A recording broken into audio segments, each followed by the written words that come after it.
안녕하세요. 저는 35살이고 현재 20개월이 된 아들을 키우고 있는 가정주부입니다. 제가 이 사연을 적게 된 이유부터 말씀을 드리면 제 남편은 바람을 피웁니다. 그런데 남들처럼 밤을 지새우면서 만나는 것도 아니고 꼭 두새벽부터 나가서 만나고 있더라고요. 정말 그 모습을 보면서 황당하기도 하고 참 부지런하게도 바람을 피는구나 싶더라고요. 아마도 그래서 제가 이렇게 오랫동안 못 잡았던 것 같기도 합니다.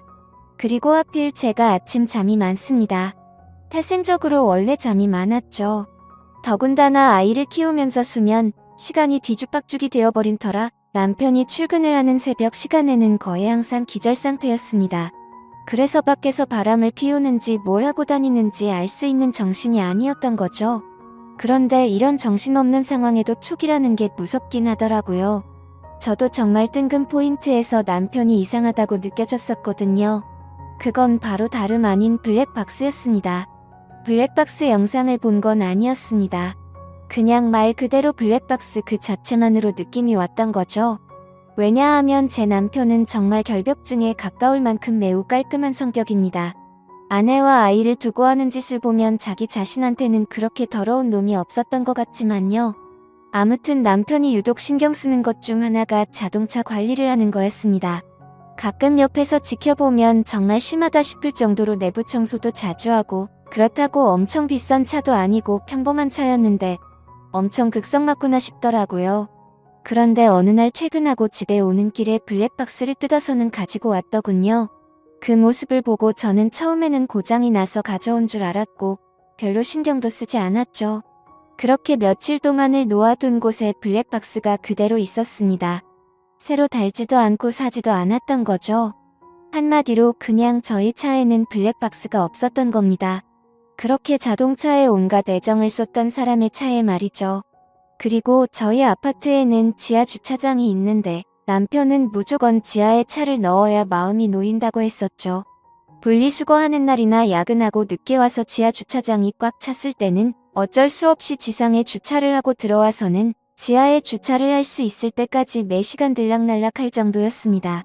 그렇게 결국 무조건 지하에 넣어놔야 안심하고는 잠을 자는 성격이죠. 이게 뭔가 앞뒤가 안 맞지 않나요? 차를 그렇게 애지중지하는 사람의 행동이라고는 볼 수가 없었고 그때부터 뭔가 이상하다는 촉이 왔었죠. 그렇게 의심을 하던 중 큰 사건이 하나 터졌습니다. 제가 새벽까지 아이 달래느라 잠을 거의 못 자서 침대에 누워 뒤척이고 있는데 옆에서 남편이 갑자기 벌떡 일어나더니 화장실도 아니고 주방으로 급하게 가더라고요. 그래서 뭐지 싶어서 시간을 봤더니 아직 출근 시간은 한참 멀었는데 도대체 뭐라는 거지 싶었습니다. 그렇게 눈을 감고 가만히 누워있는데 주방에서 고소한 냄새가 났죠. 아마도 토스트를 굽는 것 같았어요. 그러더니 어디론가 전화를 하더니 계속 먹을 걸 만들었고 15분 정도가 지난 뒤 주방에서 나와서 샤워를 하고는 출근 준비를 해서 나가더라고요. 일부러 자는 척하고 있던 저는 남편이 나가자마자 주방으로 가봤습니다. 그런데 주방에는 아무런 흔적도 없이 엄청 깨끗하게 되어 있더라고요. 내가 꿈을 꾼 건가 싶었고 황당했죠. 그래서 눈에 보이는 후라이팬을 밑바닥을 만져보니 아직 미지근하더군요. 아무런 흔적도 없는데 뭔가를 만들기는 만들었다는 거였습니다. 그날 이후 제 의심은 극도로 올라갔고 수면 패턴이 아예 바뀌어버려서 밤에 잠을 못 잤습니다. 그래서 일부러 자는 척하면서 새벽마다 남편이 출근하는 걸 봤습니다. 밤새 안 자는 척하긴 어려웠기에 아이 방에서 자는 척을 하고 남편의 인기척이 들리면 문틈으로 밖을 봤죠. 그날도 어제와 같이 일어나자마자 주방으로 가더니 커피를 타서 보온병에 넣더군요. 실루엣만 봐도 세상 신나 보였죠. 작은 소리로 콧노래를 흥얼거리면서 마치 소풍 가는 사람처럼 즐겁게 준비를 하더라고요. 그리고는 전날과 같이 뒷정리를 흔적도 없이 깔끔하게 해놓고는 출근을 했습니다. 하루 이틀이면 그러려니 했을지도 몰랐을 겁니다. 그런데 매일 새벽 5시 30분이면 기계처럼 일어나서 무언가를 열심히 만들어서 6시 정각에는 집 밖으로 나갔습니다. 남편이 9시까지 출근해야 했는데 평소에는 7시에 나갔는데 1시간이나 일찍 나갔던 거죠. 회사에서 무슨 일이라도 있나? 아니면 혹시 투잡이라도 뛰는 건가? 별의별 생각을 다 했죠. 솔직히 그때까지도 저는 제 남편을 믿었습니다. 하지만 매일같이 그런 모습을 보다 보니 의심은 나날이 커져가더라고요. 그래서 결국 저는 남편이 자는 동안 핸드폰을 뒤져봤어요. 패턴 암호는 연애 시절 그대로 쓰더군요. 근데 아무것도 없었습니다. 카톡도 회사 단체 단톡방 외에는 특이한 것도 없었고 문자나 통화 기록도 너무 깨끗했습니다. 그래서 제가 괜히 남편을 의심한 건가 착각을 하기도 했죠. 하지만 쉽사리 의심은 사그러들지 않았고 그 다음 날도 저는 아기 방에서 자는 척을 했고 남편이 나갈 때 저도 몰래 따라 나갔습니다. 남편은 지하주차장으로 내려갔고 저는 미리 불러둔 택시를 타고서 뒤따라 가려고 기다리고 있었습니다. 그런데 택시에서 10분을 기다려도 남편의 차는 올라올 생각을 하지 않더라고요. 분명 남편이 지하주차장으로 가는 걸 봤는데 나오지를 않더라고요. 저는 어쩔 수 없이 택시값을 계산하고 죄송하다고 하고는 서둘러 지하주차장으로 내려가 봤죠. 혹시나 제가 찾는 게 들킬까 봐서 조심히 남편 차를 찾아봤습니다. 지하 2층으로 내려가 보니 남편의 차가 지하주차장에 있더라고요. 멀리서 보니 시동도 켜져 있지 않고 빈 차 같더군요. 그래서 남편이 차를 안 가져갔는데 제가 못 본 사이 나갔구나 했습니다. 어쩔 수 없이 저는 다시 집으로 올라가려고 할 때였습니다. 그때 때마침 어떤 여자가 제 남편 자동차 쪽으로 점점 다가가더니 너무나 자연스럽게 제 남편 차에 타는 겁니다. 그때부터 인생에서 가장 크게 제 심장이 쿵쾅쿵쾅 뛰기 시작했습니다. 그렇게 믿으려고 애써봤건만 제 남편은 투잡을 뛰려고 일찍 일어난 게 아니었습니다. 다른 여자와 두 집 살림을 하려고 일찍 나가고 있었던 거였죠. 그렇게 한참을 다른 사람 차 사이에 숨어서 보고 있는데 너무 슬펐습니다. 당장 뛰어가서 머리채라도 잡고 싶은데 아무런 증거도 목격하지 못했기에 처량하게 지켜볼 수밖에 없었죠. 1시간가량 시동도 안 킨 자동차에 있더니 7시쯤이 되자 갑자기 시동을 걸고 차가 빠져나가더군요. 저는 곧바로 집으로 돌아와서 떨리는 마음을 진정시키면서 제 남편의 최근 행동들에 대해서 차분히 생각을 해봤습니다. 무슨 낌새가 있었나 한참을 생각했지만 남편은 가정에 충실했었거든요. 야근도 자주 안 하고 집에 일찍 들어와서 아이도 봐주고 아무런 투정 없이 집안일도 잘 도와줬습니다. 도저히 머리를 쥐어짜내도 전혀 의심할 것들이 없더라고요. 근데 그 순간 생각이 난 게 예전에 한번 저에게 카풀에 대해 말한 적이 있었습니다. 우연히 알게 됐는데 우리 동네에 직장 동료가 사는 걸 최근에 알았다고요. 그래서 기름값도 아낄 겸 카풀을 해볼까 하는데 제 의견을 물어보더군요. 그때 저는 아이를 보느라 정신이 없었기에 별로 대수롭지 않게 그 동료가 여자면 하지 말고 남자면 하라고 가볍게 말하고 넘어갔죠. 카풀이라는 게 매일같이 자동차를 함께 타고 출근하는 거라 이성끼리 눈 맞는 경우도 종종 있다고 들은 기억이 있었습니다. 그래서 남편에게 여자면 하지 말라고 분명히 말했는데 제 말을 무시하고 지금까지 그거라고 있었던 거였습니다. 커플이라고 확신하니 그동안 남편의 이상한 행동들이 마치 퍼즐 조각처럼 다 맞아지더군요. 블랙박스를 설치하지 않는 이유도 그렇고 자동차에 병적으로 집착하는 이유도 알겠더라고요. 결국에는 흔적 없이 깔끔하게 바람을 피우려고 그랬던 거였습니다. 다음 날도 저희 남편은 새벽에 일어나서 무언가 도둑 고양이처럼 준비하더니 6시 정각에 나갔습니다. 그 꼴을 보고 있으니 너무 황당해서 어이가 없더군요. 저는 그래서 바로 남편을 따라서 지하 주차장으로 내려갔습니다. 이번에도 자동차에 타서는 시동도 걸지 않고 그 여자를 기다리고 있더군요. 10분 정도가 지나자 어제 봤던 그 여자가 다시 왔습니다. 같이 함께 차를 타고 한참 동안 차 안에 있다가 어제처럼 7시 정각에 출발을 하더라고요. 저 여자도 참 부지런하네요. 매일 그 시간에 와서 저짓거리를 하다니 일찍 일어나는 새가 바람도 잘 피우는 것 같네요. 이번에는 두 눈부릅 뜨고 제대로 끝까지 지켜봤습니다. 멀리서 몰래 보다 보니까 자세히 보이지는 않았지만 두 개의 동그란 머리가 하나로 뭉쳐지는 건 정확하게 보였습니다. 그냥 이건 확실하다는 확신을 줬었죠. 둘이 차 안에서 그 짓거리를 하고 다닌 거였습니다. 그걸 보는 순간 저도 모르게 화가 나서 눈이 뒤집힐 뻔했고 저도 모르게 눈물이 났습니다.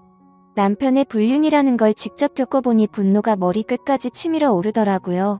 그동안 남편이 제게 이상하게 대한다거나 갑자기 잘하려고 했던 상황들을 하나씩 차근차근 생각해보니 저 여자랑 차 안에서 바람을 피우느라 찔려서 그랬구나 싶은 생각에 정말 돌아버리겠더군요. 저는 곧바로 친정 엄마에게 연락을 해서 병원에 다녀온다며 아이를 좀 봐달라고 부탁을 드렸고, 아이를 친정에 맡긴 뒤 저는 곧바로 변호사 사무실을 찾아갔습니다. 변호사분과 이야기를 한참 동안 해봤지만 결론은 그거였습니다. 깔끔하게 하는 게 제 심신에 좋을 거라며 위자료 2천만 원에 양육비 받고 이혼을 하는 걸 추천하더라고요. 그 이야기를 듣자 너무 억울하고 분통이 터지더군요. 어떻게 남편이 타고 다니는 자동차 가격보다 낮은 금액으로 내 인생 날린 걸 퉁치려고 한다는 게 말이 됩니까? 그래서 저는 일단 다시 연락드린다고 말하고는 변호사 사무실을 나왔습니다.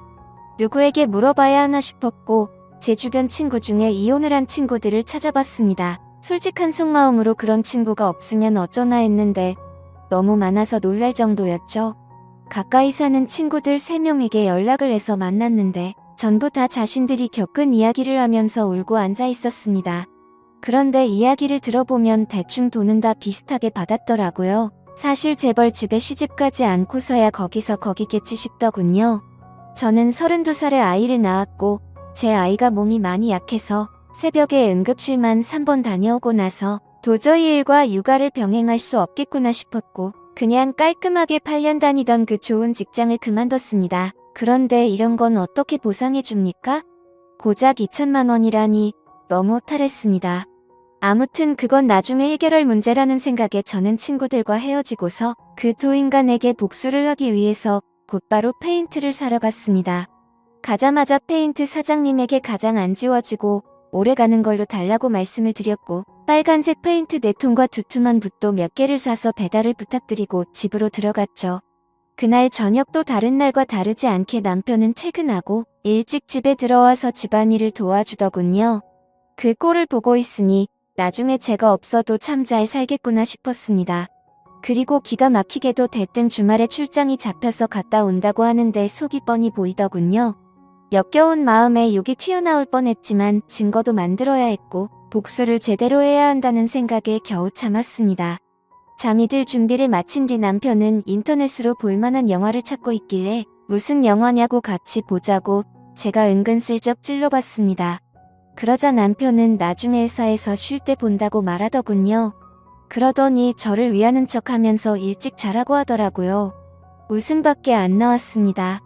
블랙박스 때 놓고 그 자리에 영화 틀어놓고 둘이서 보려는 게 눈에 뻔히 그려졌습니다.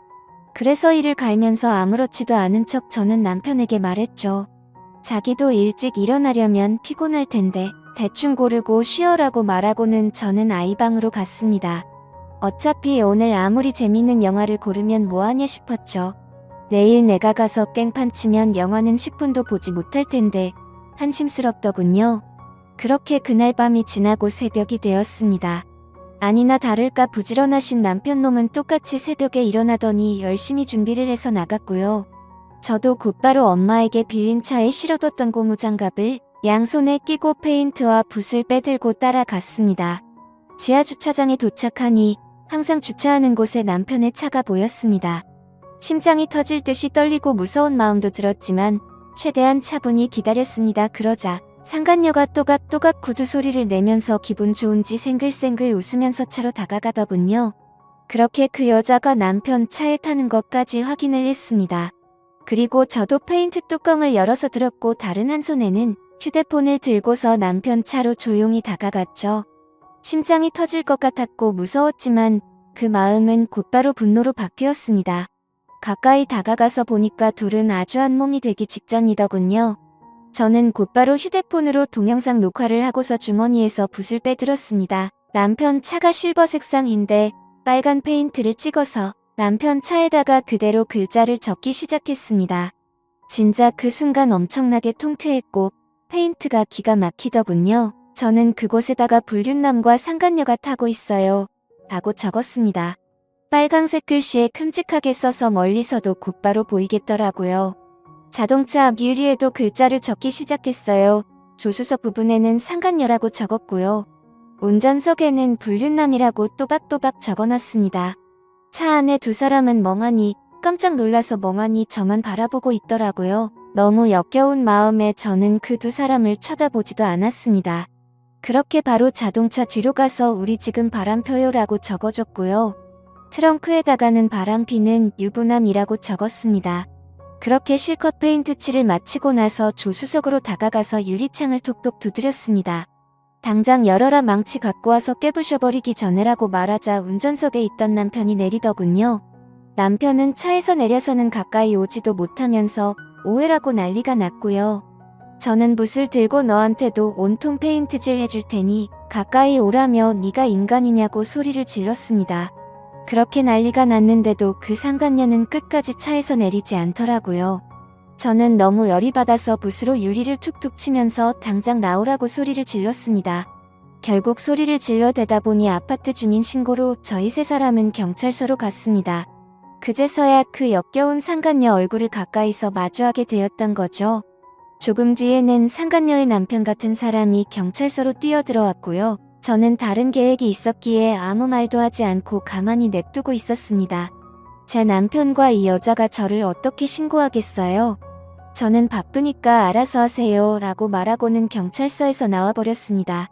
그리고 몰래 숨어서 지켜보고 있으니 제 남편과 그 상간녀는 같이 출근을 했고 저는 그 상간녀의 남편을 뒤따라 갔습니다. 따라가 보니 저희 바로 옆 동에 살고 있더라고요. 엘리베이터 올라가는 층수까지 확인을 마친 뒤에 저는 곧장 친정집으로 갔습니다. 그날은 휴대폰을 꺼버리고 거기서 아이와 있었죠. 그리고 다음날 새벽 저는 다시 저희 동네로 갔습니다. 저희 집이 아닌 그 상간녀가 살고 있는 아파트 동에 어제 봤었던 그 층으로 올라갔습니다. 그리고 거기서 조용히 기다렸습니다. 그렇게 6시가 조금 지나자 신발을 신는 소리가 들렸고 한쪽 현관문이 열리더라고요. 오늘은 늦게 나오겠지 싶은 생각도 해봤지만 이것들이 아직도 정신을 못 차렸나 봅니다. 나오는 사람은 어제 봤었던 상간녀가 맞았고요. 그 상간녀는 문 앞에 서 있는 저를 보고 소리를 지르면서 그 자리에서 주저앉아 버렸습니다. 저는 그 여자를 보지도 않고 묵묵히 제 할 일을 시작했습니다. 가져온 페인트통 붓을 듬뿍 발라서는 그 상간녀 집 현관문에 적기 시작했습니다. 이 집에 상간녀가 살고 있어요. 일찍 일어난 상간녀가 유부남을 꼬신다라고 적었습니다. 그 상간녀는 소리를 지르기 시작했고 저는 아무렇지 않게 아주 태연하게 계속 글자를 적어 나갔습니다.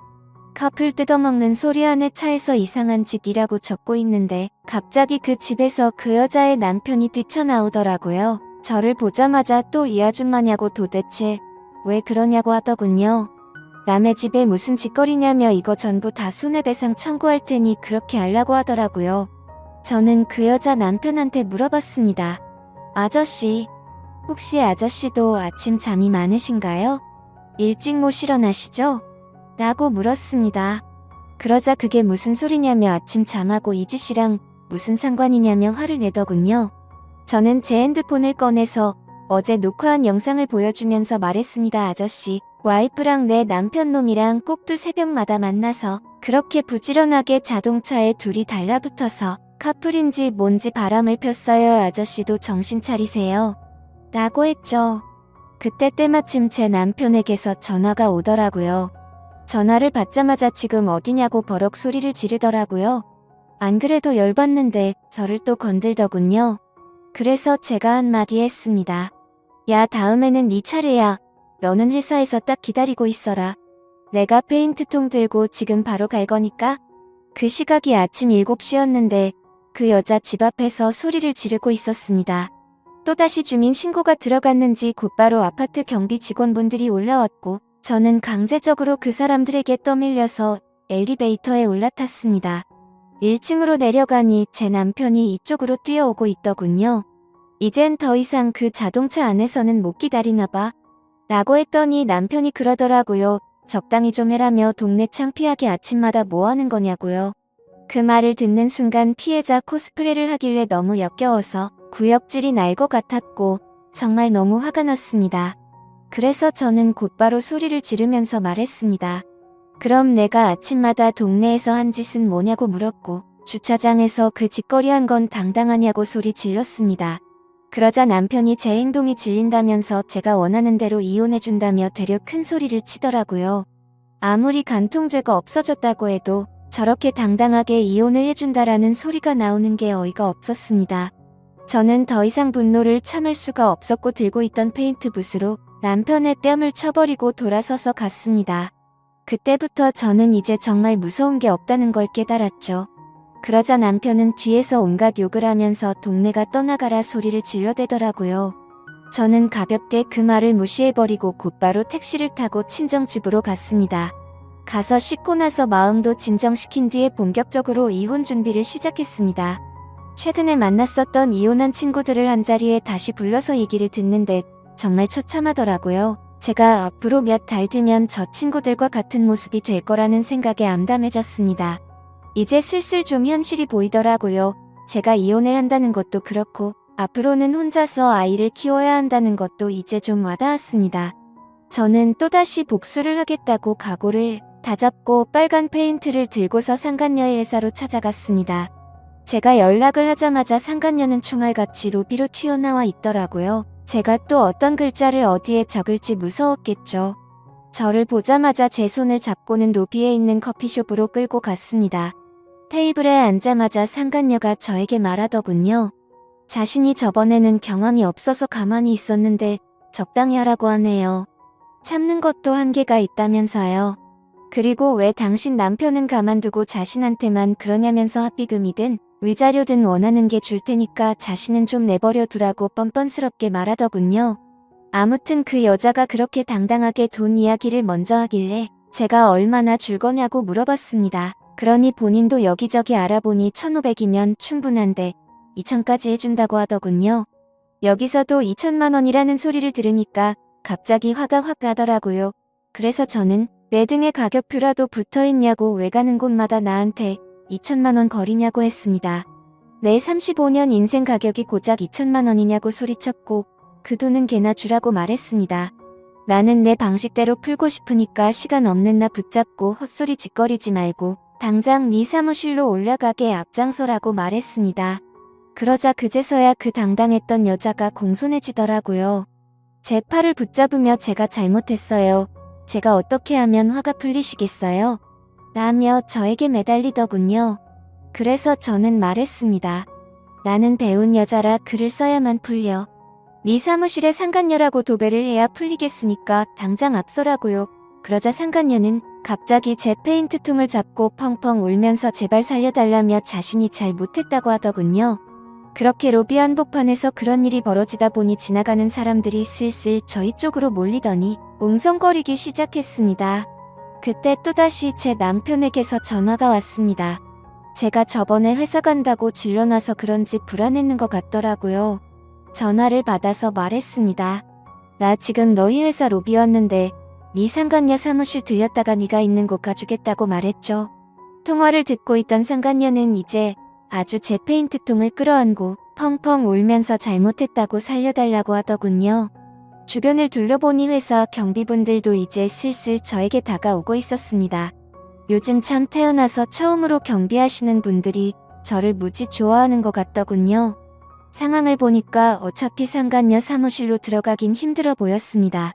그래서 로비에서 끝장을 봐야겠다 라는 생각이 들어서 사람들 다 들으라는 듯 큰 소리로 말했습니다. 바람은 네가 내 남편이랑 폈는데 내가 왜 용서를 해야 하냐며 내 20개월 된 아들 인생은 앞으로 어쩔 거냐고 소리쳤습니다. 내 아들은 앞으로 지 아빠도 편하게 못 보는데 그건 어떻게 할 거고 한 가정을 처참하게 부숴놓고 말로만 미안하다고 하면 끝이냐고 미안하면 당장 꿇어서 제대로 사과하라고 했죠. 그러자 사람들이 너무 많이 모여서 그 여자도 눈치가 보이는지 망설이고 있더군요. 그래서 저는 그 여자에게 다가가서 끌어안고 있는 페인트통 뚜껑을 확 열어버렸습니다. 그럼 그냥 여기에다가 글씨 써준다고 말하자 곧장 바로 무릎을 꿇으며 펑펑 울며 잘못했다고 싹싹 빌었습니다. 사람들은 그 모습을 보며 웅성거렸고 사진도 찍기 시작하더라고요. 그때 때마침 제 남편도 뛰어와서는 회사까지 찾아와서 이러는 건 다 불법이라고 말하더군요. 그래서 저도 곧바로 말했습니다. 이게 불법이면 니네 둘이서 바람핀 건 간통죄 없어져서 불법 아닌 것 같냐고. 내가 벌금 다 낼 테니까 내가 불법을 저지르던 말던 넌 네 앞날이나 신경 쓰라고 했죠. 그 일이 벌어지고 며칠 뒤 상간녀는 이혼 소송 중이라던데 제가 페인트통으로 난리를 피워서 그런지 제 위자료는 바로 입금하더니 또 며칠 뒤에 갑자기 그 상간녀가 저에게 명예훼손을 걸었더군요. 아마 다니던 회사를 계속 다니는 건 어려웠겠죠. 어차피 많이 내봐야 200이라던데 그 돈 한 푼이 값이라 생각하려고요. 아무튼 남편과는 당장 이혼할 거고 앞으로 제 아들만을 위해서 열심히 일하고 잘 살아보려고 합니다. 부디 다른 분들은 저처럼 이런 마음 아픈 일이 생기지 않으셨으면 좋겠습니다. 감사합니다.